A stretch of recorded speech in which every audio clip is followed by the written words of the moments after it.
Okay, so now that I've proved 2 to 3, now I'm going to prove 3 to 1. So what does 3 to 1 say? 3 to 1 just says that this guy has finite index. So if this is true, then there exists a DFA M such that the language recognized by M is L. Right, so I'm assuming I have an alphabet, which is not empty, and I have L, which is a subset of sigma star. Okay, right, so I just proved 2 to 3, so now I'm going to prove 3 to 1. Okay, so what's going to be the idea here is, well, first of all, I'm going to create M based on this equivalence relation. So I'm going to use, the idea is somehow I'm going to use this equivalence relation to create my machine M. And then 2, I'm going to prove the correctness of the machine that I just created. How do I do that? By showing that the language recognized by M is truly equal to L. Okay. So how do I actually do that? So proof, let's assume 1, right? Or sorry, let's assume statement 3. So i.e. that this guy has finite index. Okay, so I'm assuming this. And now I need to create a DFA, right? So I'm going to create a DFA M prime, which is going to be Q prime sigma delta prime Q0 prime F prime. This is just to keep things consistent with the handout, okay? So how am I going to create this DFA? Well, first of all, the set of states, what I'm going to do, I'm going to assign the set of states to the equivalence classes of equivalence L, right? And so I know that this is okay, right? This is okay because this is okay, meaning that actually this set of states is finite because this has finite index, right? And so what's the index is just a number of equivalence classes. So if I have a finite number of equivalence classes, then that means I have a finite number of states. Okay. Next, I need to define what Q0 prime is. Well, now remember that my states, right, are equivalence classes, right? So they look like something like a representative for my equivalence class, right? And so these representatives are actually strings, okay? So I'm actually going to use the strings to guide my choice, because what's a string that I know when I give it to my machine starts at the initial state and has to stay at the initial state? Well, the only string that I know this to be true for a DFA is the empty string, right? So the empty string, when you give it to my DFA, it just stays at the initial state, right? And so what's going to be fitting is if I assign my initial state to the equivalence class, right? The equivalence class that has as its representative epsilon, right? Notice I'm not saying that the equivalence class is just epsilon. I'm saying that it's epsilon along with all of the other strings that are related to epsilon via this equivalence relation. Okay, so that's what I'm going to assign for Q0 prime. What am I going to use for F prime, right? So F prime is going to have to be a collection of equivalence classes. Well, what I'm going to do is I'm just going to say, take all of the equivalence classes that contain strings in my language, right? So I'm just going to say, take equivalence classes, right? So take equivalence classes with representatives such that these representatives are in L. Okay, so now if I do this, you might think, hold on, wait a second there. You're taking the representative X here, but what if I had chosen the representative y, right? How do I know for certain that y is in L, right? So what if y was not in L, right? Then what I would be doing is I would potentially be creating this set of final states where some of the equivalence classes contain strings that are both in L and not in L. And that would be a problem, right? Well, why is this impossible, right? And this is impossible because of the definition of the equivalence relation, right? Because if I have some string y that's not in L, and I have another string x which is in L, right? Then that means that x and y cannot be related, okay? Why? Right? Because remember what this equivalence relation tells us. It tells us that two strings are related if and only if anything you stick to x and anything you stick to y will be either both in L or neither of those things will be in L. But now if I'm saying I have a string y that's not in L and a string x that is in L, if I stick, let's say, epsilon to x and epsilon to y, well, x epsilon is x and y epsilon is y, but then x is in L and y is not in L. And so by definition of this guy, right, x and y are not related.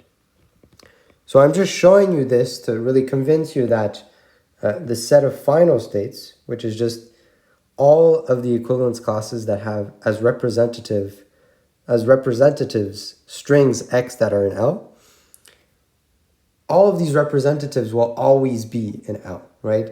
There can't be an instance where I have some representative and I could have picked something else which wasn't in L, okay? So that's going to be important for the correctness proof, this statement here, and this kind of reasoning. Okay, so now I have my set of final states, all right? Now, I just need to create the transition function, right? So how do I create the transition function? So the transition function is going to be delta prime, right? And it's going to have to be defined over states which I've created here, right? So these states are actually equivalence classes.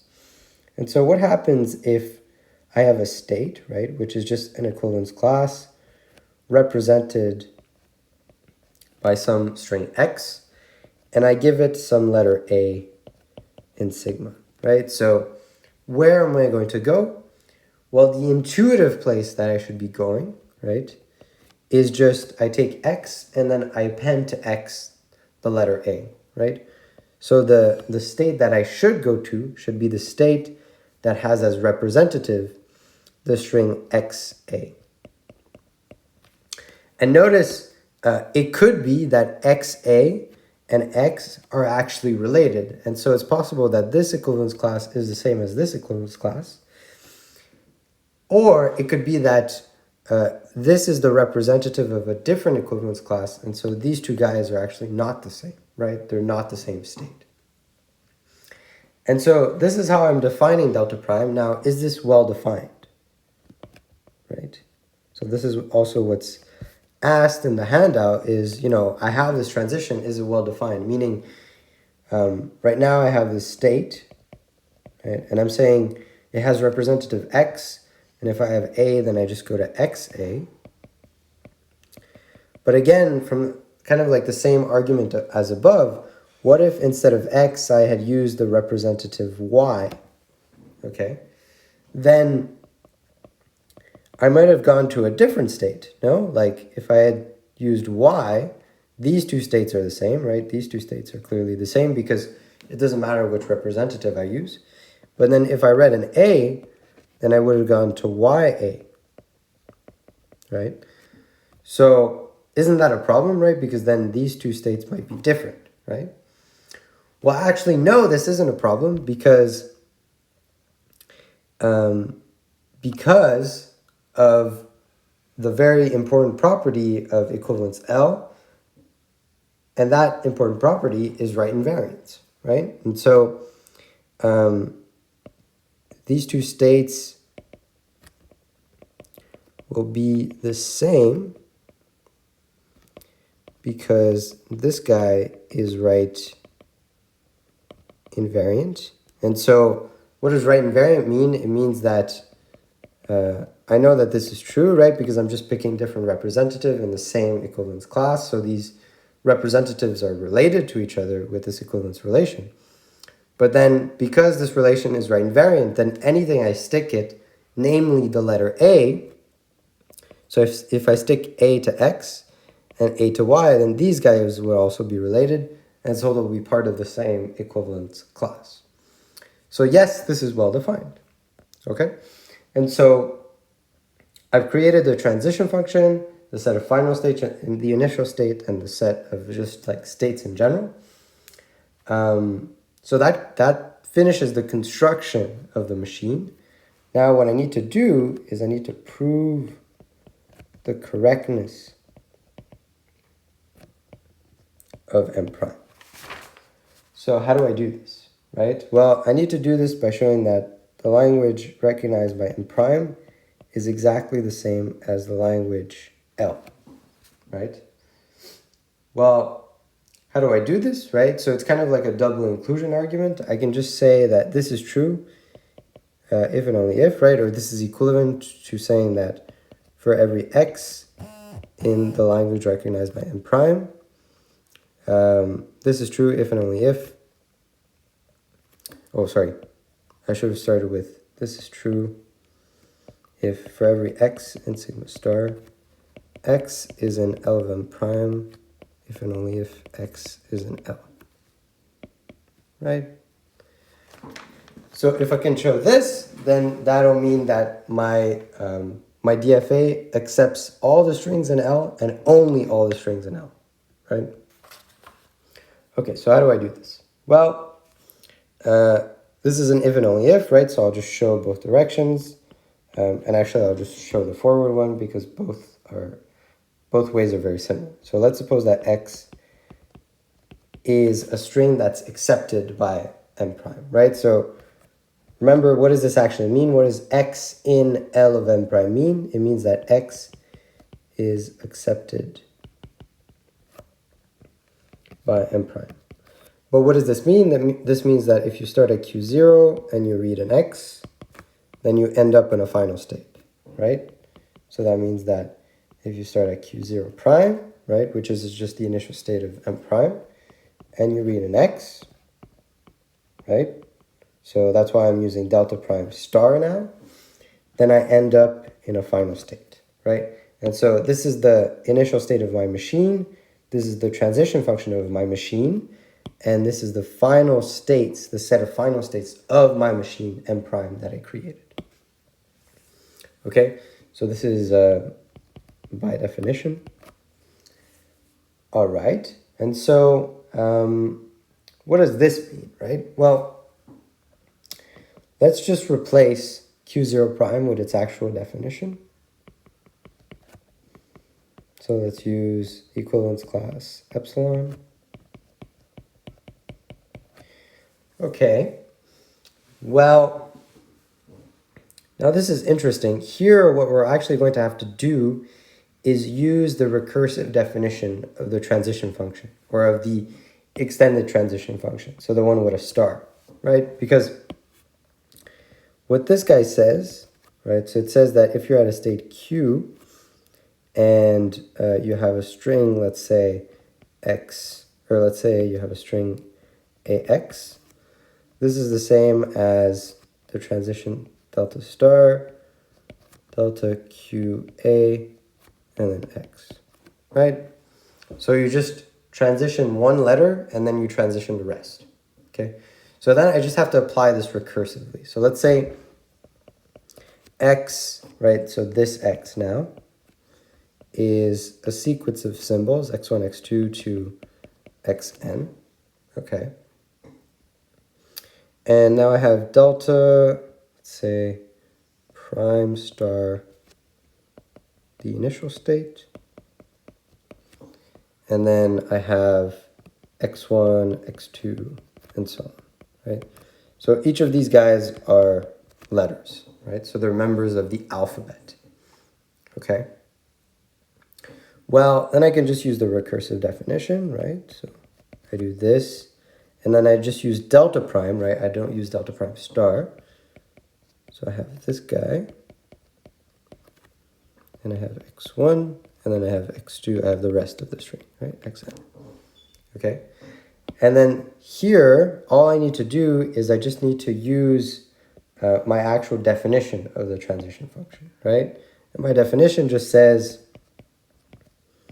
if you're in this kind of situation, just take the string, the representative, and then append the symbol or the letter that you're reading, right? So that gives you a different state, right? So this guy is actually going to transition to this state, right? And then I have x2 to xn. Okay, and then I just repeat the same argument, right? So I repeat the same argument. I do delta prime star, and again I repeat the same argument on x2. I get epsilon x1 x2, and then x3 to xn, right? And so on until I get the whole string, right? So I get epsilon x1 all the way to xn, right? And then I'm done reading everything, so I have an epsilon, actually. Okay. And so this is actually just the string x, okay? So this is just the string x. And then I know also what the definition of delta star tells me is if I'm reading an epsilon, right, I just get back the same state.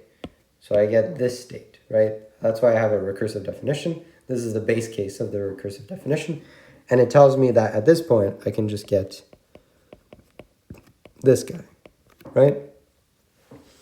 So I didn't actually show all this in class because it was very long to do.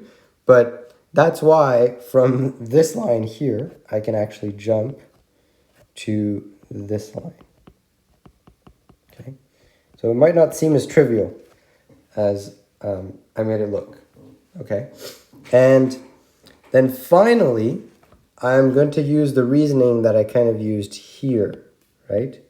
So the reasoning that I use here is that f prime is the set of equivalence classes, where these equivalence classes each have as representatives elements in L. And in fact, all of the elements in each of the equivalence classes are in L, right? And so what that means is because this is an equivalence class, right? This equivalence class has as representative x in this case because I just picked some arbitrary x, right?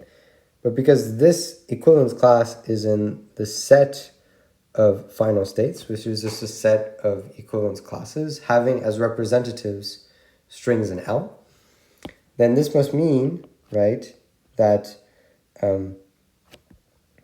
by definition of this guy, right, so I'll just rewrite it. By definition of this guy, it means that x is also an L, right? And that's what I wanted to show, right? I wanted to show that x is in Ln prime implies that x is in L. Excellent. So that's what I've done for the forward direction. The backward direction is similar. And so what this does is this shows the construction of M prime plus its correctness. And this shows the direction from 3 to 1, right? And so what I've actually done is I've shown 1 to 2, and 2 to 3, and then 3 back to 1. And so this actually proves the Myhill-Nerode theorem. And so we're done with the proof.